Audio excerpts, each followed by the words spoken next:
சிங்காசனத்திலே வீற்றிருக்கிற சர்வ வல்லமையுள்ள தேவனுக்கு மகிமை உண்டாவதாக.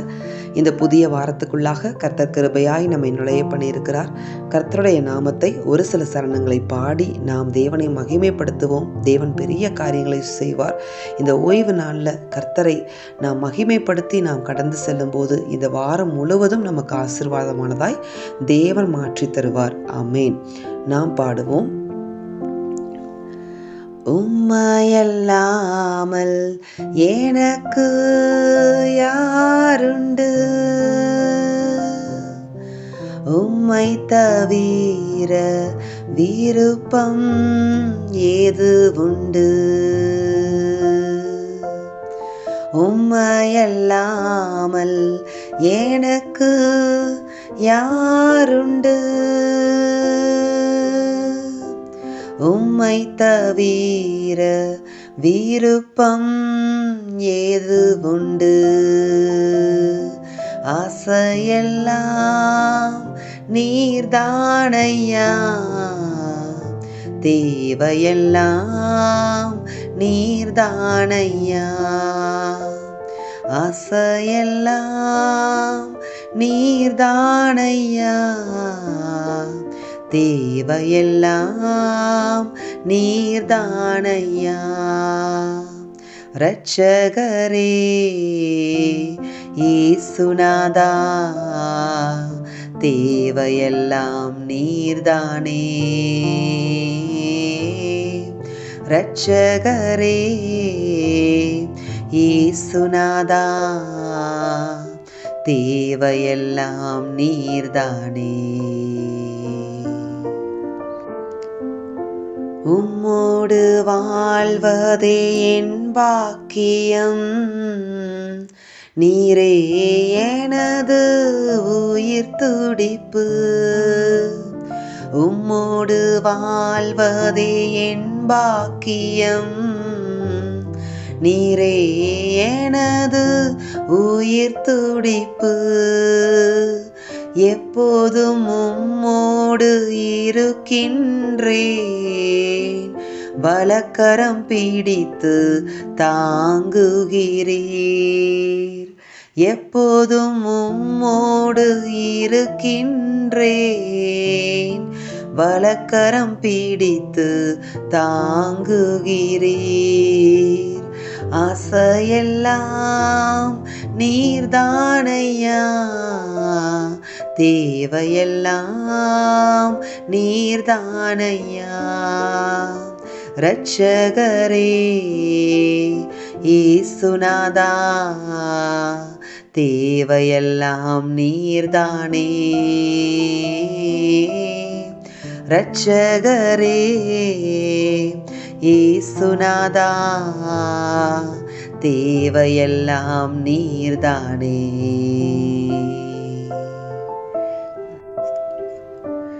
நன்றி நன்றி இயேசுவே, நன்றி நன்றி இயேசுவே, நன்றி நன்றி இயேசுவே,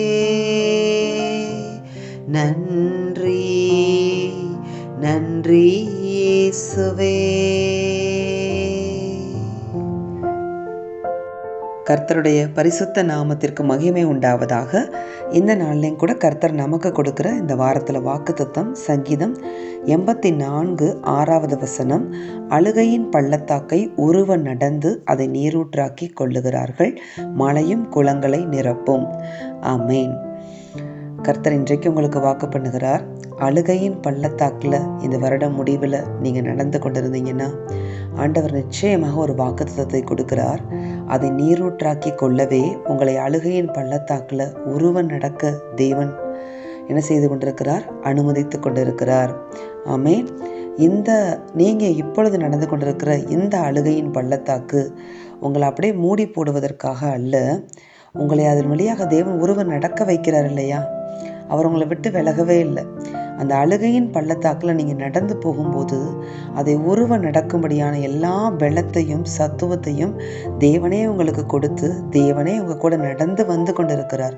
அதனால்தான் இந்த அழுகையின் பள்ளத்தாக்கை, நீங்கள் நடந்து கொண்டிருக்கிற இந்த அழுகையின் பள்ளத்தாக்கை நீங்கள் நீரூற்றாக மாற்றிக்கொள்வீர்கள் என்று வாக்கு பண்ணுகிறார். அழுகைக்கும் நீரூற்றுக்கும் ஏதாவது ஒரு சம்பந்தம் இருக்கா? யோசிச்சு பாருங்க. அப்போ உங்களுடைய அழுகையை, உங்களுடைய கண்ணீரை தேவன் எவ்வளவு பெரியதாய் பார்த்து கொண்டிருக்கிறார். அதை தேவன் நீரூற்றாக மாற்றப் போகிறார். உங்களுக்குள்ளாக இருந்து ஜீவ நதியாகிய அவருடைய நீரூற்றுகள் புறப்பட போகிறது. அநேகருடைய கண்ணீரை துடைக்கும்படியாக, அநேகருடைய அழுகையின் பள்ளத்தாக்கை அவர்கள் நீரூற்றாக மாற்றிக்கொள்ளும்படியாக கர்த்தர் உங்களை இந்த பாதையில் நடத்தி உங்களை அவர்களுக்கெல்லாம் ஆசீர்வாதமாக என்ன செய்ய போகிறார்? எடுத்து பயன்படுத்த போகிறார். அடுத்த வசனம் பாருங்களேன். அவர்கள் பலத்தின் மேல் பலமடைந்து. அப்போ இந்த அழுகையின் பள்ளத்தாக்கு எதற்காக தெரியுமா? நீங்கள் இந்த அழுகையின் பள்ளத்தாக்கில் தான் கர்த்தருக்குள்ளாக நீங்கள் பலத்தின் மேல் பலமடைந்து கொண்டிருக்கிறீர்கள். உங்களை பலவானாய் கர்த்தர் மாற்றி கொண்டிருக்கிறார். யாருக்குள்ள? அவருக்குள்ளாக. சீயோனிலே தேவ சன்னதியில் வந்து காணப்படுவார்கள். அப்போ பலத்தின் மேல் பலமடைந்து நீங்களும் உங்கள் குடும்பமும் சீயோனிலே தேவ சன்னதியில் வந்து நீங்கள் காணப்படுவீர்கள் என்று வாக்கு பண்ணுகிறார். ஒருவேளை உங்கள் குடும்பத்தில் ரட்சிக்கப்படாத நபர்கள் இருந்தால் கூட உங்கள் அழுகையின் பள்ளத்தாக்கு அவர்களையும் தேவ சன்னதியில் கொண்டு வந்து என்ன செய்துவிடும்? நிறுத்திவிடும். அப்படியாய் தேவன் உங்களை கொண்டு உங்கள் வீட்டில், உங்கள் குடும்பத்தில், உங்கள் குடும்பத்தின் எல்லைகளில், உறவுகள் மத்தியில் அற்புதங்களை செய்வார். நீங்கள் ஒருத்தர் நடக்கிற அழுகையின் பள்ளத்தாக்கு நீரூற்றாக உங்களுக்குள்ளாக இருந்து புறப்பட்டு அநேகரை சந்தோஷிப்பித்து அநேகரை ரட்சிப்புகளை நடத்த போகிறதுனால தான் கர்த்தர் உங்களை உங்கள் வீட்டில், உங்கள் குடும்பத்தில் இந்த அழுகையின் பள்ளத்தாக்கில் உருவ நடக்க பண்ணி கொண்டிருக்கிறார். அழுகையின் பள்ளத்தாக்கிலே விட மாட்டார். அவர் கண்மலை மேல் உயர்த்துகிற தேவனாகவும் இருக்கிறார். அழுகையின் பள்ளத்தாக்கு நிச்சயமாக மாறும். கண்மலையின் மேல் தேவன் உங்களை உயர்த்துவார். நீங்கள் தேவ சன்னதியில் வந்து காணப்படுவீர்கள். குடும்பமாய் ரட்சிக்கப்படுவீர்கள். கர்த்தர் பெரிய காரியங்களை உங்கள் குடும்பத்தில் என்ன செய்ய போகிறார்? செய்து அவருடைய நாமத்தை மகிமைப்படுத்த போகிறார். நாம் ஜெபிப்போம். எங்கள் அன்பின் பரலோக பிதாவே, நீர் கொடுத்த அந்த வாக்கு தத்தத்திற்காக உமக்கு ஸ்தோத்திரம் அப்பா. இந்த வாக்கு தத்தத்தின்படி ஆண்டவரே, அழுகையின் பள்ளத்தாக்கில் உருவ நடந்து கொண்டிருக்கிற ஒவ்வொரு தேவ பிள்ளைகளுக்காகவும் தேவ ஊழியர்களுக்காகவும் நாங்கள் ஜெபிக்கிறோம். ஆண்டவரே, சீக்கிரமே தேவனாகிய கர்த்தர் அவர்களை நீரூற்றாக மாற்றி அநேகருடைய கண்ணீரை துடைக்கிற அழுகையின் பள்ளத்தாக்கை மாற்றுகிற ஆண்டவரே சபா, அப்படிப்பட்ட ஒரு ஆசீர்வாதமான பாத்திரங்களாக தேவன் அவர்களை மாற்றி பலத்தின் மேல் பலமடைய செய்து கொண்டிருக்கிற உம்முடைய கிருபைக்காய் உமக்கு ஸ்தோத்திரம் அப்பா. அவர்களும் அவர்கள் குடும்பமும் அவர்கள் சபைகளும் தேவ சன்னதியில் வந்து காணப்பட போகிற உம்முடைய கிருபைகளுக்காக, பெரிய ஆசீர்வாதங்களை உம்மிடத்திலிருந்து சுதந்திரித்துக் கொள்ள போகிற தயவுக்காக இசப்பா, அநேகருக்கு ஆசீர்வாதமாய் இவர்கள் மாறப்போகிற தயவுக்காக உமக்கு கோடான கொடி ஸ்தோத்திரம், கோடான கொடி நன்றி அப்பா. அப்படிப்பட்ட பிள்ளைகள் ஒவ்வொருவருடைய அழுகையின் பள்ளத்தாக்கும் இந்த வாரத்திலிருந்து தேவன் நீரூற்றாய் மாற்றுகிற உம்முடைய கிருபைக்காய் உமக்கு ஸ்தோத்திரம். இயேசுவின் நாமத்தில் பிதாவே, ஆமேன்.